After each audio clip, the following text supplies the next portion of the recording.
Relatedly, the Iranian regime has also decided it will start war games exercises, literally firing surface-to-surface missiles on replica U.S. and Israeli air bases. Now, if that sounds silly or something out of a 1970s movie, actually imagine the propaganda value of filming an Iranian exercise where a missile is fired at a replica U.S. airbase. I actually think it's pretty chilling. Now, as for the sanctions, Tehran admitted, finally, that they might be taking their toll and acknowledging that they've started stockpiling imported goods and hard currency just in case the economy finally does collapse from this. Add to that, the oil production in Iran is the lowest it's been since 1989, which is contributing to an all-time low for OPEC as well, and we have some of those numbers if we can put them up. The OPEC crude oil output is the lowest it's been in a long time. So I want to bring our guest right in. It's Stephen Yates. You've met him before. He is the White House, former White House Deputy Assistant for National Security Affairs for the Vice President. Thanks for joining us again, Stephen. Happy to do so. Thank you. Let me start with the sanctions. I know Iran's finally sort of nodding to the effects that they may be having, but are they working or are they sort of still toothless? I think you have to measure the result we say we're trying to seek. If the result is getting them to admit to denuclearization, you have to say they've had no effect at all. If the effect is to try to put pressure on the regime so that it might become vulnerable to, say, a revolution like we saw in 2009, you have to say no, it's gone the other way over the last couple of years. But there are a lot of people who come and go to Iran. It hasn't been as closed off as we might have thought from an American point of view, with a lot of other third-party countries going there. People are very educated, and the economy is more developed than some of the other tough targets we've faced, like Iraq and Afghanistan in the recent past. So I just don't think that these sanctions are changing government calculus. They're definitely hurting some parts of the Iranian economy, and people who come and go say that they're biting. It's just not changing the way their leaders decide about the ultimate weapons of nuclear weapons or the nature of the regime. And what about these war games? What do you make of this? Is this sort of akin to North Korea, firing a test missile, or is this something to be taken a little bit more seriously? Well, it's to be taken a little bit more seriously in that Iran probably has greater capabilities, maybe more reliable threat that they would use them against an ally of ours or against our own interests.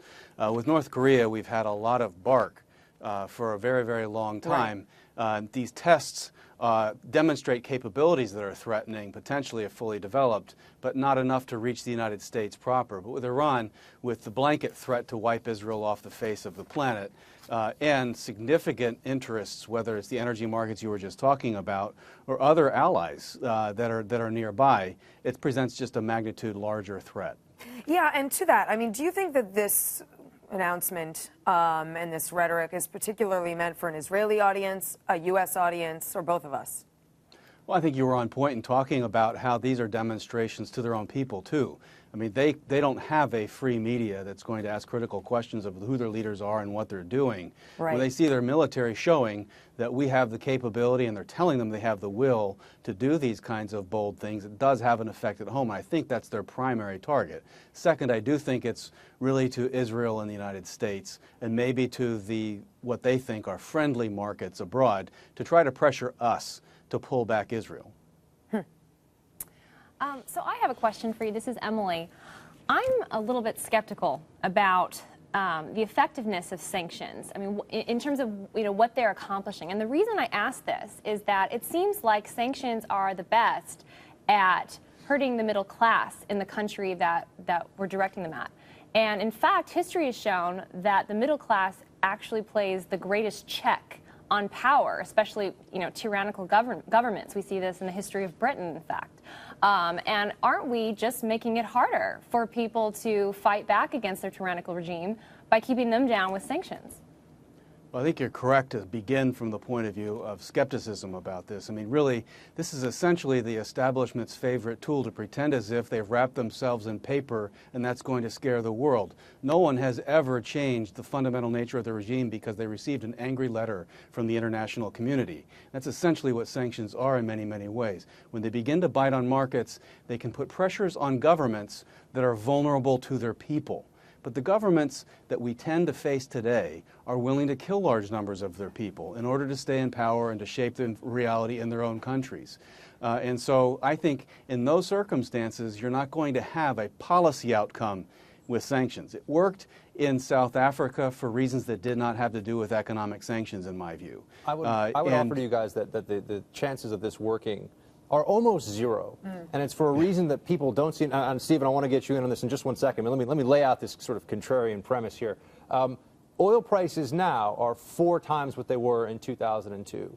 Even if they were to cut Iranian exports dramatically through the sanctions process, Iran, is doing pretty well by the standards that were set beforehand in terms of the fact that oil is a lot more expensive now. So their revenues have been going up over the past decade. And we'll probably see another spike, right? Yeah, and there were supposed to be $103 billion. Now, that was estimated by the IMF before this latest round of sanctions, but that was for 2012. Whereas in 2002, it was $23 billion for the entire year. So you start to get the sense that while we're trying these things, the oil markets, to a degree, are kind of conspiring against us. And we've seen this also play out in Russia, where people say, well, why is Putin allowed to get away with so much? Well, Russia's gotten a lot richer over the course of his tenure running that country. And while I think the Iranian people would